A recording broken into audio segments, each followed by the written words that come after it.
Good evening, आप देख रहे हैं प्रोग्राम व्यूज मेकर्स और मैं हूं सलमा कौसर। नाज़रीन, सबसे पहले आज के टॉपिक्स, उसके बाद मेहमानों का तारुफ।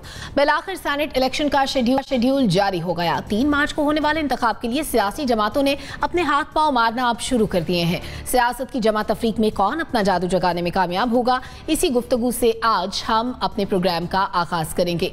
इसके बाद बात होगी मसला कश्मीर से मुतालिक बाइडेन हुकूमत की पॉलिसी की, जिस पर तर्जुमान ने अभाम तो दूर कर दिया, मगर क्या कश्मीरियों की तवक्कुआत भी पूरी होंगी? अमेरिका अपना किरदार अदा करेगा? और आखिर में बात उस मुद्दे की जो सड़कों पर आया, खूब हंगामा हुआ, हुकूमत ने बदनामी समेटी और अब मामला हल कर लिया। तो नाजरीन, हम पहले टॉपिक की जानिब आएंगे, लेकिन उससे पहले अपने मेहमानों का तारुफ करवा दूं। हमारे पांचकार हमेशा की तरह हमारे साथ मौजूद हैं। नासिर बेग चुगताई साहब आज के प्रोग्राम में हमें ज्वाइन कर रहे हैं। Lieutenant general retired Amjad Shoaib साहब हमारे साथ हैं। मुबश्शिर बुखारी, मोना आलम और मुजम्मिल सोहरवर्दी साहब भी आज के प्रोग्राम का हिस्सा हैं। बहुत शुक्रिया तमाम मुअज़्ज़िज़ मेहमानों के वक्त का। नाज़रीन, इलेक्शन कमीशन ने सेनेट इंतखाबात का शेड्यूल जारी कर दिया है। ऐवान बाला की नशिस्तों पर उम्मीदवारों के इंतखाब के लिए पोलिंग 3 मार्च को होगी। हुकूमत और अपोजिशन के इंतखाबात से मुतालिक तैयारियों में भी तेजी आ गई है और दोनों तरफ के अहम रहनुमा मुसलसल सरगर्म अमल हैं। तो हम ये जानना चाहते हैं कि किसका पलड़ा भारी रहेगा। नासिर बेग चुगताई साहब, आपका तजुर्बा क्या कहता है? पलड़ा तो रहेगा जिसके वोट ज्यादा निकलेंगे, उसका सिंपल सी कहानी है। लेकिन जो वारदातें हो रही हैं और जो वाक़यात हो रहे हैं और जिस तरह प्राइम मिनिस्टर ने धमकी दी है कल कि ये रोएंगे, बहुत रोएंगे ये, तो मुझे लगता है ये प्राइम मिनिस्टर के पास कोई बैकअप प्लान है। और बैकअप प्लान इसलिए है कि वो चाहते ये हैं कि उनकी पार्टी को अक्सरियत मिल जाए सेनेट में, ताकि वो जो चाहें वो कानून पास करा सकें। ये एक नेचुरल एफर्ट होगी उनकी, जो हमारी सियासत में आम है और हमारी सियासत का खासा भी है, और कल कह चुके हैं वो। लेकिन जो हालात सुप्रीम कोर्ट में वो ज़रा मुख्तलिफ है। सुप्रीम कोर्ट कहती है इलेक्शन कमीशन से कि अपने स्केड्यूल के मुताबिक आप काम जारी रखें। ऑर्डिनेंस को आज पाकिस्तान बार काउंसिल ने भी चैलेंज कर दिया है कि ये बुनियादी उसूलों के ख़िलाफ़ है आइन के। तीसरी बात, इम्पॉर्टेंट बात ये है कि ख़ुद अपोजिशन भी अभी तक ये तय नहीं कर पाई है कि उम्मीदवार कौन कौन होगा। लेकिन मौलाना फजलुर रहमान, जरदारी और कल रात को नवाज़ शरीफ और फजलुर रहमान में बहुत तवील बातचीत हुई है टेलीफोन पर, और ग़ालिबन उस पर यह तय पाया है कि सब अपने अपने फ़ाइल कर दें नॉमिनेशन, उसके बाद PDM का इजलास होगा और वह तय कर लेगा। अगर ये मिलकर इंतखाबात लड़ते हैं तो उनको फ़ायदा हो जाएगा। लेकिन आज की सूरत हाल में, जो आज की सूरत हाल है, बग़ैर ख़रीद व फ़रोख्त के, बग़ैर शॉपिंग के, बग़ैर शॉपिंग बैग भरे हुए और बग़ैर किताबों के जो बंडल गए थे ना, वो बंडल गए बग़ैर, आज की सूरत हाल में PTI को बड़ी पार्टी का दर्जा मिलेगा सेनेट में, अक्सरियती पार्टी का नहीं। नंबर 2 पे पीपल्स पार्टी, नंबर 3 पे PMLN, और फिर उसके बाद बाप वाले आएंगे। बाप तो बहुत बड़े बाप हैं, वो आएंगे। लेकिन अगर पीपल्स पार्टी और PMLN और फजलुर रहमान और अताउल्लाह मैंगल वगैरह ये सब मिल जाएं तो इनकी बन जाती है अक्सरियत। और फिर जो इत्तेहादी हैं, सरकारी इत्तेहादी, वो फिर भी अक़लियत में रहेंगे। मेरा ख्याल है 49-51 का रेशो हमें नज़र आ रहा है। जो लोग बातें कर रहे हैं, जो माहिरीन बातें कर रहे हैं, बग़ैर किसी दुकानदारी के। तो देखते हैं क्या होता है। ठीक है जनरल साहब, जो रेशो अभी NBC ने जिक्र किया, आप उससे मुत्तफिक हैं? आपको लगता है कि इस बार ये जो शॉपिंग का सिलसिला होता है, इसको रोकना पॉसिबल होगा अगर ओपन बैलेट होता है मुमकिन तौर पर? बिस्मिल्लाहिर्रहमानिर्रहीम। देखिए, NBC से इख्तलाफ करना ज़रा मुश्किल होता है क्योंकि कैलकुलेशन काफ़ी करके बात करते हैं। बिल्कुल। तो मेरा ख्याल है रेशो तो उन्होंने ठीक ही बताई है। लेकिन ये कि ये खरीदो फरोख्त वाला किस्सा, ये देखना होगा, क्योंकि इसमें ओपन बैलेट का तो अभी फैसला नहीं हुआ। लेकिन अगर ओपन बैलेट होता है तो मेरा अपना अंदाजा है कि बड़ी हद तक ये फेयर इलेक्शन हो जाएगा। फेयर इन वे के लोग जो पार्टी लाइन होगी उसके मुताबिक वोट देंगे, और वो रिजल्ट फिर उससे नजर आता है कि जैसे प्रोविंशियल असेंबलीज वगैरह में जिस तरह स्ट्रेंथ है PTI को लगता है कि कुछ बरतरी मिल जाएगी। लेकिन ये बड़ा कांटेदार होगा। ये नहीं कहा जा सकता कि PTI को क्लियर वहां पे मेजॉरिटी मिल जाएगी, क्योंकि जो स्ट्रेटेजी अडॉप्ट की है ऑपोजिशन ने वो भी बड़ी अच्छी है कि उन्होंने एक तरह का एक इलेक्टोरल अपना इत्तेहाद भी कर लिया है, जहां वो ये एक दूसरे को सपोर्ट करेंगे और एक दूसरे के खिलाफ शायद अपने कैंडिडेट्स ना खड़ा करें। तो उस लिहाज से लगता यही है कि ऑपोजिशन बड़ा टफ टाइम देगी और अगर हुआ तो 19-20 फर्क से ही पीटीआई को शायद मेजॉरिटी में। ठीक है मोना, आपको क्या लगता है, क्या ऑपोजिशन अपनी स्ट्रैटेजी से इस बार टफ टाइम दे सकती है गवर्नमेंट को? सलमा, एक्चुअली प्रीएम्प्ट करना थोड़ा मुश्किल होगा, लेकिन ये बात है कि अजीब सी एक खिचड़ी बिल्कुल नजर आती है। एक तरफ सदारती ऑर्डिनेंस आ गया है ओपन बैलेट के लिए, दूसरी तरफ सारी ये मामला जो तकरीबन सारी जमातें, हुकूमत भी और पीडीएम की भी तकरीबन सारी जमातें, आज तो नून लीग भी जा चुकी है, सदारती ऑर्डिनेंस के खिलाफ सुप्रीम कोर्ट रुजू कर चुके हैं। तो अब ऐसे में सुप्रीम कोर्ट के जो कोर्ट है उनमें उसमें बॉल है, तो अब ये उनका फैसला है, उनकी स्वाबदीद है। लेट्स सी कि वो इस मामले को कैसे सुलझाते हैं। लेकिन बात यह है कि ओपन बैलेट अगर ये लोग करते हैं तो मुझे लगता है कि दोनों को सेफ गार्ड करेगा, ये हुकूमत को भी सेफ गार्ड करेगा और पीडीएम को या मुश्तरका ऑपोजिशन को भी सेफ गार्ड करेगा। क्यों? क्योंकि पीडीएम एक तरफ क्लेम कर रहे हैं कि हुकूमत की तरफ से डिफ्लेक्शंस हैं, यानी हुकूमत के बहुत सारे वो अराकीन हैं जो कि उनसे खफा हैं और उनको छोड़ के जा रहे हैं। एक गालिबन एमपीए भी हैं पंजाब असेंबली के जो कि छोड़ के गए हैं कुछ रोज पहले, I am forgetful of his name. वो आजाद जीते थे, फिर उन्होंने पीटीआई ज्वाइन की थी और अब उन्होंने क्विट की है पार्टी। तो अब वो उनका भी ये क्लेम है, वो कह रहे हैं हमारी तरह के और भी एमपीएज हैं। दूसरी तरफ हुकूमत ये कह रहे हैं, हुकूमत का ये क्लेम है कि जो एपिसोड या जो मामलात हमने सेनेट चेयरमैन के वोट ऑफ नो कॉन्फिडेंस में देखे थे और जो बागी नजर आए थे ऑपोजिशन के लोग, जिनको हुकूमत ने उस वक्त कहा था कि उन्होंने अपने जमीर के मुताबिक वोट किया है, तो उनको लगता है कि वही कोई दूसराहट हो सकती है, वही कुछ मामला दोहराए जा सकते हैं। लेकिन अगर ऑपोजिशन एक इत्तेहाद के साथ कॉन्टेस्ट कर रहे हैं तो जैसे एनबीसी ने बताया, बिल्कुल ठीक है, 52 सेनेटर्स रिटायर हो रहे हैं, 48 की नशिस्तों पर ये इंतखाबात हो रहे हैं। तो मुझे लगता है कि ऑपोजिशन को भी बड़ा कॉन्फिडेंट होना चाहिए। ठीक है, अगर वो लोग कलेक्टिवली ये कंटेस्ट कर रहे हैं तो मुझे लगता है ऑपोजिशन को भी इस बात की तसल्ली कर लेनी चाहिए कि उनके साथ वो मामलात ना दोहराए जाएं जो कि सेनेट चेयरमैन के वोट ऑफ नो कॉन्फिडेंस में हुए थे। और हुकूमत को भी तसल्ली कर लेनी चाहिए, क्योंकि हुकूमत तो कह रहे हैं कि हमारे कोई अराकीन हमसे खफा नहीं है और कोई हमें छोड़कर नहीं जा रहा, तो हुकूमत की भी तसल्ली हो जाएगी। तो मुझे लगता है ये दोनों के लिए विन विन सिचुएशन है। लेकिन इस वक्त ऐसा मालूम होता है कि जैसे एक अना का मसला बना हुआ है, वंस एंड फॉर ऑल ये कानून साजी हो जानी चाहिए। और अगर ऑपोजिशन ये बात कर रहे हैं कि नहीं, ये अभी हुकूमत को सूट कर रहा है, इस वजह से अपनी सूटेबिलिटी के हिसाब से वो ये काम कर रहे हैं, तो देखें ये तो मामला हर दफा रहते हैं। हर दफा जब भी हम कोई कानून पास करते हैं तो वो गवर्नमेंट ऑफ द डे को किसी वन वे और दी अदर सूट कर रहे होते हैं, तभी पास होते हैं। जैसे कि हमने देखा गुज़िश्ता ये तमाम जमातें नैब की भी तरामीम इसीलिए नहीं कर पाई क्योंकि उस वक्त ये चाहते थे कि उस वक्त नैब के लॉ को खुद इस्तेमाल किया जाए। आज तो ख्वाजा साद रफीक ने भी कह दिया कि नैब का लॉ उनके टाइम पर भी गलत था और सिर्फ मुखालफीन के खिलाफ इस्तेमाल होता था। तो ये चीज तो देखे ना, ये हर दौर में होगी, लेकिन एक दफा इसको करके ये किस्सा खत्म करें वंस एंड फॉर ऑल। ठीक है बुखारी साहब, अभी मोना ने जिक्र किया कि गवर्नमेंट को अपनी भी तसल्ली कर लेनी चाहिए। अगर गुज़श्ता दिनों आपको याद हो तो पीटीआई के अपने जो पंजाब असेंबली के अरकान हैं वो भी कह चुके हैं कि हम वोट नहीं देंगे अगर हमें फंड्स ना दिए गए। तो क्या गवर्नमेंट इस वक्त अंदर से खौफजदा है कहीं उनके अपने बंदे उनसे हैंड ना कर जाएं इस बार?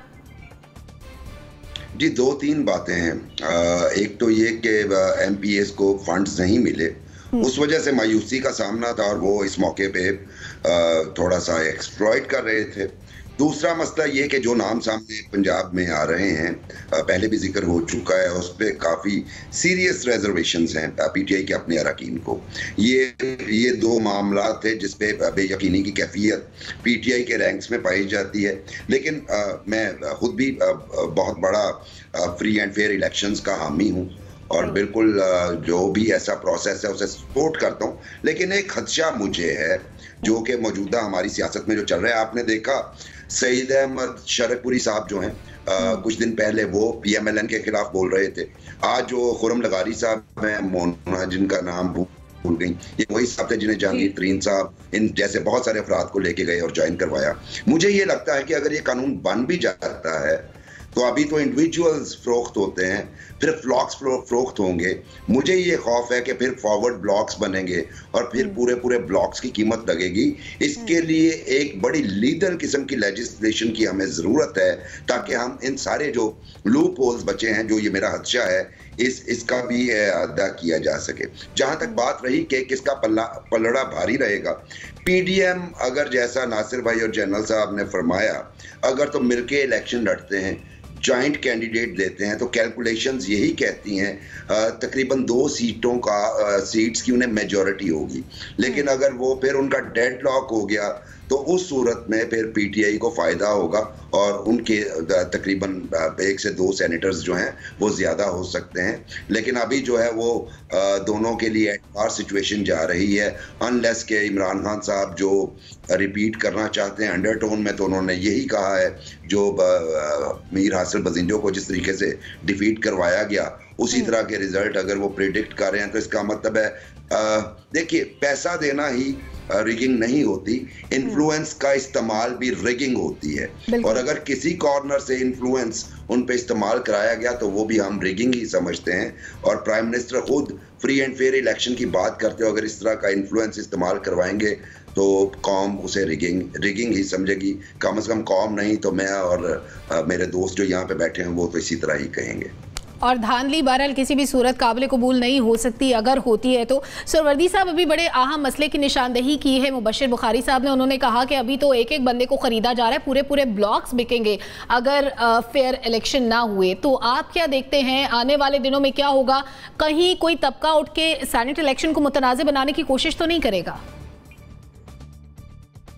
पहली बात तो ये है कि आप ये देखें कि पीपल्स पार्टी सिंध से 1 सीट ज़्यादा जीतने के चक्कर में है और पीटीआई पंजाब से 1 सीट अपने हिस्से से ज़्यादा जीतने के चक्कर में है। फॉरवर्ड ब्लॉक्स मौजूद हैं। पीटीआई का तो एक आध एमपी है, कभी खुरम लगारी ने बात कर ली, कभी दाऊद सुलेमानी ने बात कर ली, तीसरा तो अभी कोई सामने नहीं है।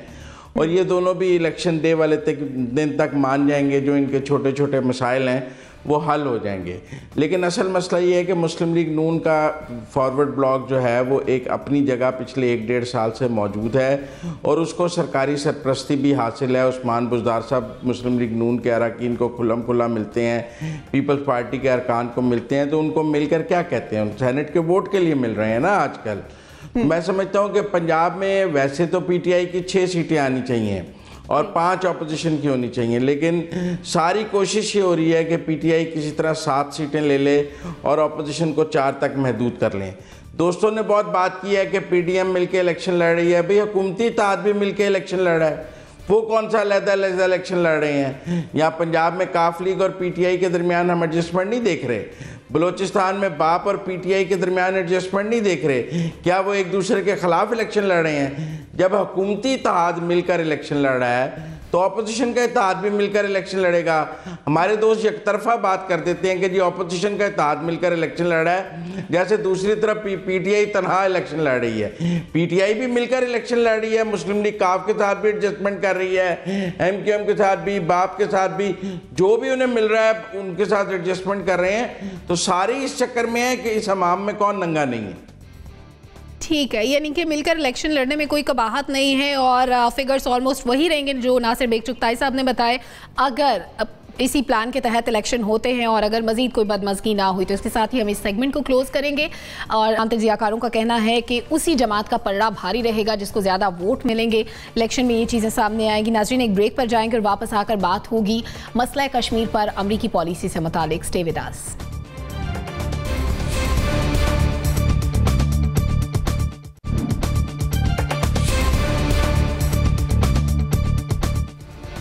Welcome back.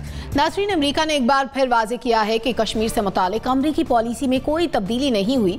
अमरीका अब भी जम्मू और कश्मीर को पाकिस्तान और भारत के दरमियान मुतनाज़ इलाका समझता है। इससे कबल अमरीका की जानिब से मकबूजा वादी में इंटरनेट की बहाली पर बयान दिया गया था, तो इसमें खत्ते की मुतनाज़ हैसियत का जिक्र नहीं था। हम अपने तज्जियाकारों से ये जानना चाहते हैं कि क्या अमरीका बयानात से बढ़कर भी कुछ करेगा। जनरल साहब, अमरीकी पॉलिसियों के खदोखाल अब वाज़ेह होना शुरू हो गए हैं, तो क्या हम उम्मीद रखेंगे बात आगे भी बढ़ेगी?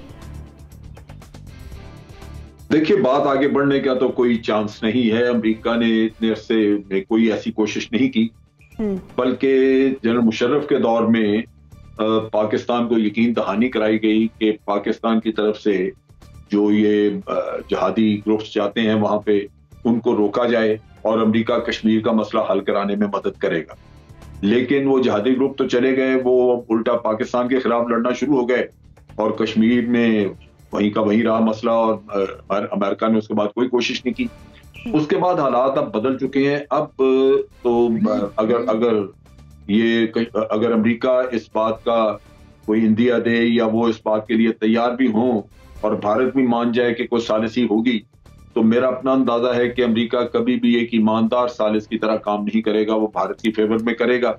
जिस तरह उसने अफगानिस्तान में हमसे काम दिया और जाके सेटल वहां पे भारत को कर दिया और भारत वहां से आज दिन तक आपके लिए मसला बना हुआ।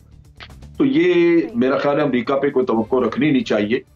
और फिर ये जैसे हालात बदले हैं, अमेरिका का एक इत्तेहादी बन चुका है, भारत बड़ा उनका एक वाइटल इत्तेहादी है, तो इस स्टेज के ऊपर वो जो कुछ भी है वो उससे इनकार कर नहीं सकते कि इसलिए कि वो करारदादें मौजूद हैं, लेकिन अगर उनके बस में हो तो वो फेवर करेंगे भारत की।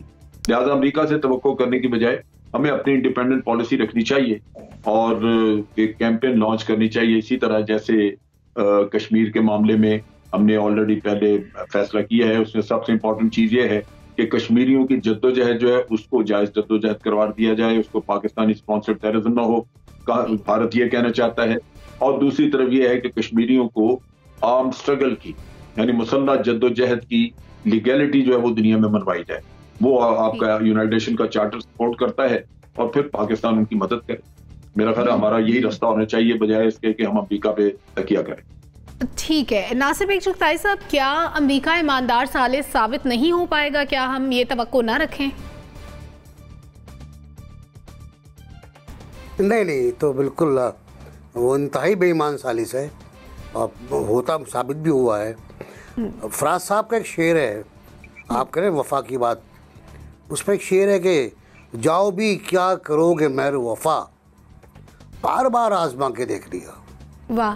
तो बशीर बुखारी साहब इतनी बार आजमाया है आपने, वाह, इतनी बार आजमाया है पाकिस्तान को, ये काम कर दे वो काम कर दे, पाना उठा दे, वहाँ से टायर उठा के ले आ, हम सारे काम करते रहे। हमने हर वो काम किया जो हमारे मुफाद में नहीं था अमेरिका बहादुर के कहने पर, और हमें मिला कुछ नहीं है, वो ठेंगा मिला। वो फिर बार बार छोड़ के हमें जाता रहा और हम गाते रहे आप फिर से मुझे छोड़ के जाने के लिए आ, अब फिर यही हो रहा है। लेकिन ये जो बयान आया है, पहले तो ये गौर कर लें आप कि 9 फरवरी को जो बाइडेन ने फ़ोन किया मिस्टर मोदी को और ये कहा कि हम जमहूरियतें दहशत गर्दी के ख़िलाफ़ मिल के लड़ेंगे। यानी अमेरिका अब इससे कोई मतलब भी निकाल लें आप, मैं नहीं जानता इसका मतलब क्या है, इसका तर्जुमा क्या है। फिर अमेरिका ने दोबारा एक बयान ट्वीट जारी किया जिसमें जो बताया था आपने, जिसमें कहा गया भारतीय जम्मू कश्मीर। उस पर पाकिस्तान ने एतराज़ किया, बहुत सही एतराज़ किया पाकिस्तान ने कि भारतीय जम्मू कश्मीर कैसा हो गया। चुनांचे कल उसकी वजाहत की गई कि हम अभी तक जम्मू कश्मीर को 2 मुल्कों के दरमियान मुतनाज़ा इलाका समझते हैं। अब बस यहाँ तक तो बस है, इसके बाद क्या कर सकता है अमेरिका मज़ीद? अगर बहुत किया उसने तो वो भारत से कहेगा भाई बात कर लो यार, पाकिस्तान से डायलॉग कर लो कश्मीर के मसले पर, और फिर वो डायलॉग होंगे, फिर मसाइल होंगे और फिर दोबारा। लेकिन मोदी गवर्नमेंट इस मूड में नहीं है, और पूरी तरह इस बात पे निसार है कि अमेरिका भी इधर ज़्यादा तवज्जो देने के बजाय चीन पर अपना मुहाज मजबूत करने की कोशिश करेगा, चीन के ख़िलाफ़ भारत से मिलकर। अफ़गानिस्तान पाकिस्तान उसके लिए ज़्यादा अहम नहीं रहेंगे। ये बिल्कुल दुरुस्त है कि अफ़गानिस्तान में अमेरिकी फ़ौज जो 2500 के करीब है, 2500 प्लस कंट्रैक्टर्स तकरीबन 50-60 हज़ार होते हैं, वो मौजूद रहेंगे। और फ़िलहाल अभी वापस नहीं जा रहे वो, क्योंकि ट्रंप की पॉलिसी को वो रिवर्स कर रहे हैं।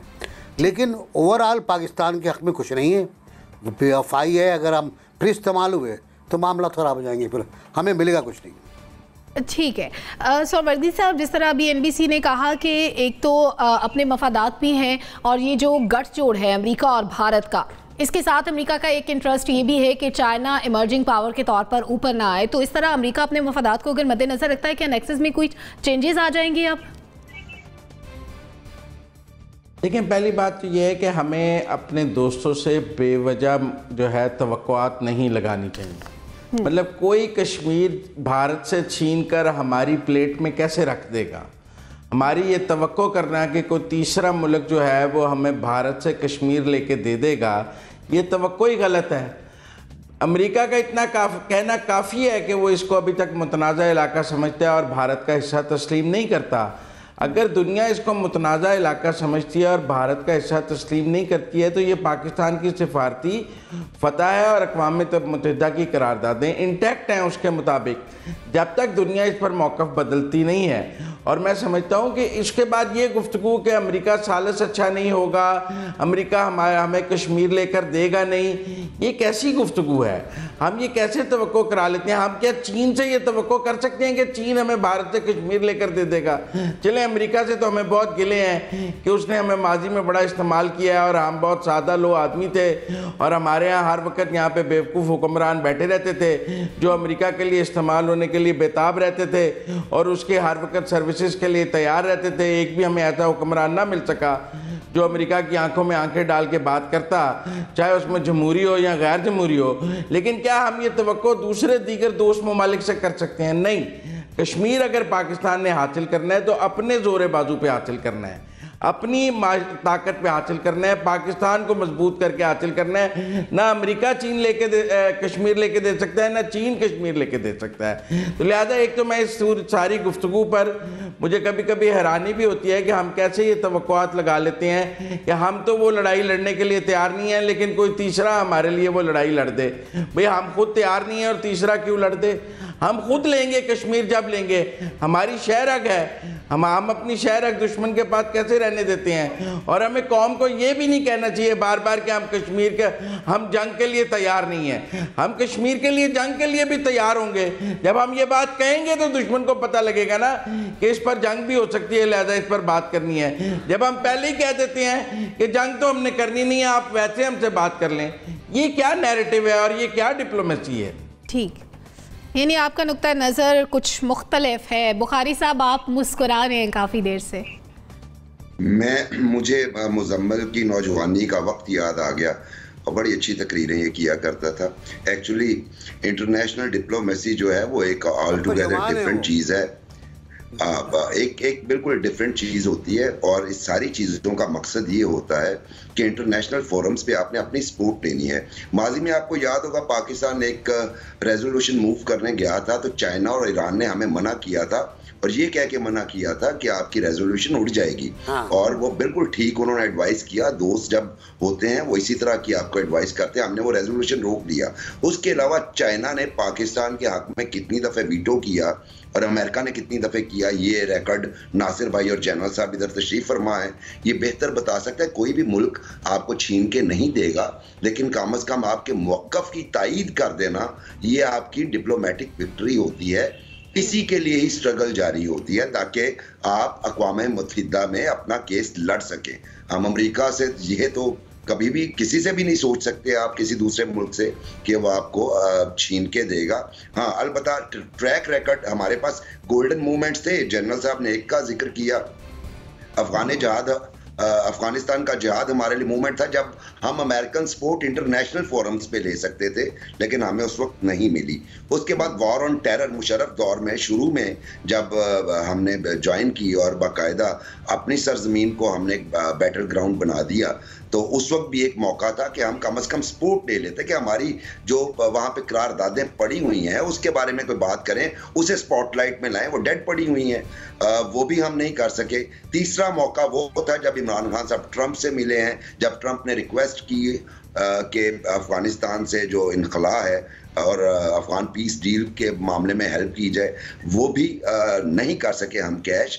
तो दूसरी बात बिल्कुल ठीक फरमाई कि ये बेसिकली गेम ऑफ इंटरेस्ट होती है हर मुल्क की, उसकी फॉरेन पॉलिसी। ये लिप सर्विस है जी, हम पाकिस्तान के मुतनाज़िया कश्मीर को मुतनाज़िया इलाका समझते हैं, ठीक है, एक स्टेटमेंट है, इसका वैसे कोई वैल्यू नहीं, क्योंकि ऑफ कोर्स आप उनकी डिफेंस डील देख लीजिए इंडिया के साथ, उसके अलावा उनकी ट्रेड आप देख लीजिए इंडिया के साथ, और फिर वही जो चाइना वाली बात है, चाइना के सर पे आपने बैठना है, आप अफगानिस्तान भी नहीं छोड़ेंगे, खित्ते में आपको पाकिस्तान पे आप ट्रस्ट नहीं करते, खित्ते में आपको एक ज्यादा ट्रस्ट वर्दी मुल्क की जरूरत है जो कि भारत की सूरत में आगे आ चुका है। तो ऐसी सूरत हाल में मेरा ख्याल है कि कोई भी एक्सपेक्टेशन रखना वो मुनासिब नहीं है और ना ही वो कुछ करेगा इससे ज्यादा। ठीक है, मोना आप क्या कहना चाहेंगी? देखिए, मुझे नहीं लगता कि किसी ने ये तवक्को रखी भी होगी कि कोई, बिल्कुल मैं इस बात से मुत्तफिक हूँ इस नुक्ता नजर से कि आपको कश्मीर बिल्कुल आपके झोली में लाकर दे देगा अमेरिका और अमेरिका आपको इसमें मदद करेगा। ये बात नहीं है। बात सिर्फ है पेशरफ्त की कि जो इस वक्त कश्मीर पे मामलात हैं उसमें पेशरफ्त कितनी हमारे हक में किसी भी पर्टिकुलर यूएस रिजीम में हो सकती है। तो डेमोक्रेट्स की तो जहां तक बात है वो वाकई उन्होंने बड़ी डिप्लोमेसी से इस मामले में काम लिया है, इन द सेंस के वो एक तो कश्मीर के ऊपर उसूली अपना मौक़िफ़ हमेशा ये रखते रहे हैं, लेकिन साथ साथ उन्होंने पाकिस्तान को भी हमेशा डू मोर की तरफ बोला है कि पाकिस्तान शुड डू मोर और हमारी तरफ टेररिज्म वगैरह वगैरह। तो इस किस्म के मामला तो उन्होंने पहले भी रखे हैं। और आपको पता है कि अमेरिका हो या कोई भी हो, तो अमेरिका में बिलखुसूस खैर वो पेंटागन ड्रिवन जितनी उनकी पॉलिसीज हैं, जब ट्रंप जैसा जो एक शख्स था या उसकी जैसी जो पर्सनैलिटी थी जो कि काफी आप उसे कहें कि वो नी जर्क रिएक्शंस दिया करता था, जब उस किस्म का इंसान कमिट करने के मुतअद्दिद मरतबा कमिट करने के बावजूद भी कुछ ना कर सका। कितनी दफा डोनाल्ड ट्रंप ने कहा था कि मैं सालसी का किरदार अदा करने के लिए तैयार हूं, लेकिन क्या हुआ? वो सिर्फ एक बयान ही रहा। तो अगर वो उस जैसी पर्सनालिटी ना कर पाया तो जाहिर है डेमोक्रेट से और जो बाइडेन जो कि काफी सीजन्ड पॉलिटिशियन है, मुझे नहीं लगता कि उनसे ये तवक्को रखना ठीक होगा। हाँ, अलबत्ता ये कि बयानात हमें ऑन एंड ऑफ हमारे हक में नजर आते रहेंगे, जैसे कि हमने ये देखा है कि कश्मीर के सेंस में, लेकिन हैविंग सेड दैट जो पॉलिसीज हैं वो इंटैक्ट रहेंगी। बिल्कुल इकोनॉमिक इंटरेस्ट्स की बात हो चुकी है, डिफेंस डील की बात हो चुकी है। एक और चीज ये कि आप देख लें कि अरब वर्ल्ड से कितनी कुर्बतें इख्तियार की हैं गुज़िश्ता अदवार में ये इंडिया ने, और वो भी इसी वजह से हुआ है क्योंकि यूएस का उसमें एक बहुत अहम किरदार था, वो भी ट्रंप रिजीम के होते हुए ही हुआ है। तो जाहिर है वो तो आप समझें कि उनके ताल्लुकात तो उनसे और ज्यादा करीब तर हो गए हैं और मुआशी भी जो इंटरेस्ट्स हैं वो भी बढ़ते जा रहे हैं रोज बरोज। हमारे pass on the other hand क्या है? हमारे पास स्ट्रेटेजिक एज है, खास तौर पे अफगानिस्तान के मामले को लेकर। हाँ, उसके अंदर अब ये बात हमारे पास है कि हम अपने उस ट्रंप कार्ड को कितनी अच्छा प्ले अलोंग कर लेंगे अमेरिका के साथ, लेकिन ये एक्सपेक्टेशन रखना बिल्कुल मुझे लगता है ना किसी ने रखी है और ना गालिबन हम में से कोई भी ये बात कहना चाह रहा था कि कश्मीर के ऊपर हम ऐसी एक्सपेक्टेशन रखें कि वो कश्मीर हमारी झोली में डाल दे अमेरिका। ये बिल्कुल गलत है। जो करना है हमने खुद करना है, और मुझे लगता है जो इन्हिसार अमेरिका पे वंस अपॉन अ टाइम शायद हमारा हुआ करता था इस मामले पे, वो भी दिन ब दिन फेड अवे होता जा रहा है, क्योंकि हकीकतें सबको पता है, इंडिया से कुर्बतें भी उनकी सबको पता है। लेकिन यस, बयानात की हद तक हमें थोड़े प्रो पाकिस्तान बयानात जरूर नजर आएंगे, गिवन के जो बाइडेन आए हैं और उनका एक उसूली मौक़िफ़ हमेशा से कश्मीर पर आए। उन्होंने बल्कि ह्यूमन राइट्स वायलेशन की भी बात की थी अपने इलेक्ट होने से पहले जो कश्मीर में जारी हैं, तो ये उन्होंने इस तरह के बयानात जरूर दिए हैं, ये हमें जरूर नजर आएंगे, लेकिन probably nothing more than this. यानी सिंसियर एफर्ट्स हमें खुद करना होंगी, दोस्त ममालिक से हम यही तवक्को कर सकते हैं। जी जनरल साहब, आप कुछ कहना चाह रहे हैं? मैं ये कहना चाह रहा हूँ मुझे कुछ देखिए, अफगानिस्तान को ट्रंप कार्ड ना समझें। उसकी बुनियादी वजह यह है कि हमारा 17 साल से ये स्टांस था कि जंग इसका मसला नहीं, ये हल नहीं है इस मसले का। आप यहाँ पे बातचीत के जरिए ये आगे बढ़े और अमन लाएं, और ये हमारी जरूरत है वहां पे अफगानिस्तान में अमन लाने। अगर हमारी जरूरत ना होती फिर हम समझते कि अमेरिका की जरूरत है, चले सौदेबाजी कर लीजिए इस पे। लेकिन यहाँ पे जिस तरह अमन लाने की हम बात कर रहे हैं कि तालिबान से मुज़ाकरात करके की जाए, वो 100% हमारा मौक़िफ़ और हमारी जरूरत है, लिहाजा इस पे सौदेबाजी नहीं हो सकेगी। अगर आप करेंगे तो अपने मौक़िफ़ को खुद ही आप काउंटर कर रहे होंगे, उसको डिनाई कर रहे होंगे। ठीक है, तो हमारे हालात और बुरे हुए जनरल साहब। ये हालात तो बुरे उस वक्त होंगे अगर जो अगर सर ये भी ट्रंप कार्ड नहीं है तो फिर तो कुछ भी नहीं है। ठीक है, मोना आपने अपनी बात के लिए, देखिए यहाँ ट्रंप कार्ड है ही नहीं। आप ट्रंप कार्ड इसको अगर इस्तेमाल करते हैं तो अमेरिका अगर इसको इसी सिचुएशन में छोड़ दे तो आप फंस गए। हम तो चाहते हैं कि किसी तरह सिचुएशन से हम निकले, यानी भारत का होल्ड वहां खत्म हो। अगर तालिबान गवर्नमेंट का हिस्सा बनते हैं तो वो हमारी अचीवमेंट है, वो हमारी जीत है। ठीक है, अफगानिस्तान में अमन कायम करना पाकिस्तान की तरजीह है, हमारा अपना मफाद है। सलमा जी, मैं कश्मीर के बारे में बात करूंगा, जो एजेंडा है कि बिल्कुल जंग का ऑप्शन हमें नहीं हटाना चाहिए अपने ऑप्शन पे से। जंग इज़ अ ऑप्शन, हम उसके लिए तैयार हैं। नंबर 2, बिल्कुल सही कहा जनरल साहब ने कि मुसल्लह जद्दोजहद को कानूनी करार देने के लिए हमें काम करना चाहिए, और ये हमारा बहुत पुराना मुतालबा है हम लोगों का कि कश्मीर में मुसल्लह जद्दोजहद इंतहाई कानूनी है।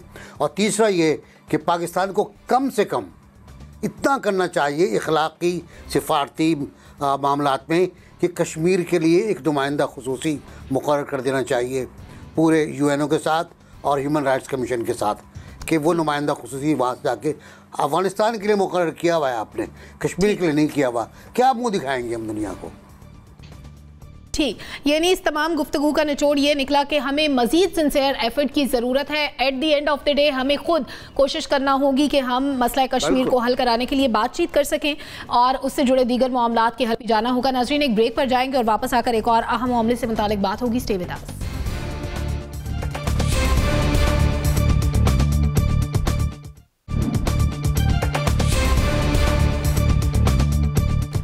Welcome back. नाज़रीन, हुकूमत और सरकारी मुलाजिमीन के दरमियान मुज़ाकरात कामयाब हो गए हैं। हुकूमत की जानिब से गिरफ्तार किए गए मुलाजिमीन को रिहा करने का हुक्म दे दिया गया है।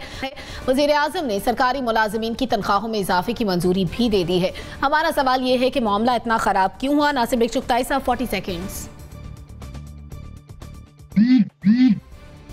मामला हुकूमत की मिसमैनेजमेंट से ख़राब हुआ। ये 4 महीने से बातचीत चल रही थी, हुकूमत टाल मटोल से काम ले रही थी। हुकूमत ने वादा कर लिया था कि वो इस तरह का मुआहदा करेगी, लेकिन बार बार इनकार हो रहा था। उसकी वजह से इश्ताल बढ़ा, इश्ताल फैला, फिर मुतालबात का जो कन्वास था वो वसी हुआ, और उसके बाद कल आपने देखा क्या तमाशा हुआ है हमारे यहाँ, किस तरह इस्लामाबाद नज़र आया है आपको पूरी दुनिया के चैनल्स के ऊपर। बहुत खौफनाक सूरत हाल थी। तो हुकूमत की गलती, अब ठीक है, मसला हल हो गया। बसत बसियार क्या कहते हैं बुखारी साहब, बिस्यार से शदीद ख़राबी के बाद मसला हल हो गया, लेकिन इससे पहले हल हो जाना चाहिए था। ये गलतियाँ मुजरा की हैं। ठीक है, जनरल साहब क्विकली प्लीज़। देखिए, ये सूरत हाल यहाँ तक पहुँचनी नहीं चाहिए थी। मुज़ाकरात हुए, वादा कर लिया, जब वादा कर लिया तो फिर इम्प्लीमेंटेशन होनी चाहिए थी। या उनको कह देते कि हम वजारत ख़जाना से बात करने के बाद आपके पास आएंगे। वजारत ख़जाना ने इसको रिजेक्ट कर दिया, इन्होंने 40% की बात की। तो ये सारी गड़बड़ जो है इनकी अपनी लैक ऑफ कोऑर्डिनेशन की वजह से हुई। वो नेचुरली उन्होंने फिर मुजाहरा किया इसी वजह से कि वादा, उनको लगता था कि ये अभी अपना वादा करके तो फिर रहे हैं, उससे मुकरना चाहते। तो मेरा ख्याल है वादा जब कर दिया जाए तो फिर पूरा करना चाहिए। वादा हो जाए तो पूरा करना चाहिए। मोना, 40 सेकेंड्स। जी बिल्कुल, मुझे लगता है वाकई पहले हल हो जाना चाहिए था। और ये बात है कि जो मुतालबा था वो बहुत जायज़ था। यकीनन महंगाई की आप हालत देखें और उसके हिसाब से उसी रेशो से यकीनन उनकी तनख्वाहों में इजाफा is the least that they deserve. तो अच्छी बात है कि ये खुश असलूबी से हल हो गया। लेकिन मुझे लगता है कि एक तो जो बहुत बुरे मनाजिर हमने इस्लामाबाद शहर के देखे वो बिल्कुल अवॉइडेबल थे और वो अवॉइड होने चाहिए थे हर सूरत। उसी उम्मीद के साथ ये बस है कि अब दोबारा हम इस तरह के कोई मनाजिर ना देखें। और ये बात है कि आइंदा आने वाले वक्तों में मुझे लगता है इकोनॉमिक मैनेजमेंट हुकूमत की अव्वलीन तरजीह होनी चाहिए। ठीक है, सरवर्दी साहब। लेकिन रियासत माँ की तरह होती है और कुछ माएँ जो हैं वो बच्चों को तभी खाने को देती हैं जब वो भूख से रो रो के बिलक पड़ते हैं और बहुत रोते हैं, और फिर साथ साथ मारती भी हैं और साथ साथ खाना भी देती हैं। तो ये रियासत भी कोई ऐसी माँ निकली है जो बग़ैर रोए और बग़ैर मारे खाने को नहीं देती है। और हम ऐसी माँओं को कहते हैं अक्सर कि उनकी भी तरबियत होनी चाहिए, उन्हें बच्चों को बग़ैर रोए और बग़ैर मारे खाने को देना चाहिए।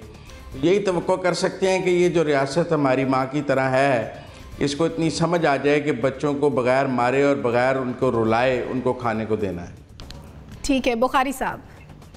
रियासत एक बड़ी ब्रॉडर टर्म है। मेरा ख्याल है हुकूमत ऐसी है जो पहले मारती है और बाद में वादे करती है और वादे भी पूरे नहीं करती। इस नौबत तक आना ही नहीं चाहिए था। यही सारा कुछ करना था। वादा जब आपने किया था और फिर आपने एक इंटरनेशनल मीडिया को एक बैड सीन दी अपने कैपिटल में, और उसके बाद वो मुतालबात भी मान लिए। इसको मैं क्या कहूँ, मैं मेरे पास अल्फाज हैं, बेनियाजी कहूँ, बेवकूफ़ी कहूँ, तिजाहिल आरिफाना कहूँ, नासिर भाई हेल्प मी आउट। ये हुकूमत की ही कमज़ोरी है। ये इसी तरह रिएक्शनरी होके काम करती है। नासिर साहब, 1 वर्ड में बता दें, क्या कहें? एनबीसी हमारी डिक्शनरी है। वाकत क्या है? बोले हमाकत जनरल साहब बिल्कुल बता दिया उन्होंने कि हमाकत कहें। ठीक है, इसके साथ ही नाज़रीन प्रोग्राम का वक्त खत्म हो गया, सेगमेंट को भी क्लोज करना पड़ेगा। एनबीसी जल्दी से कमेंट दे दें। ये बिला वजह ऐसे मसला खड़ा किया। ठीक है, प्रोग्राम का वक्त नाज़रीन खत्म हो चुका है। तजियाकारों का कहना है कि मामलात को पहले ही अफाम तफहीम के साथ हल हो जाना चाहिए था। इजाजत दीजिए, अल्लाह हाफ़िज़।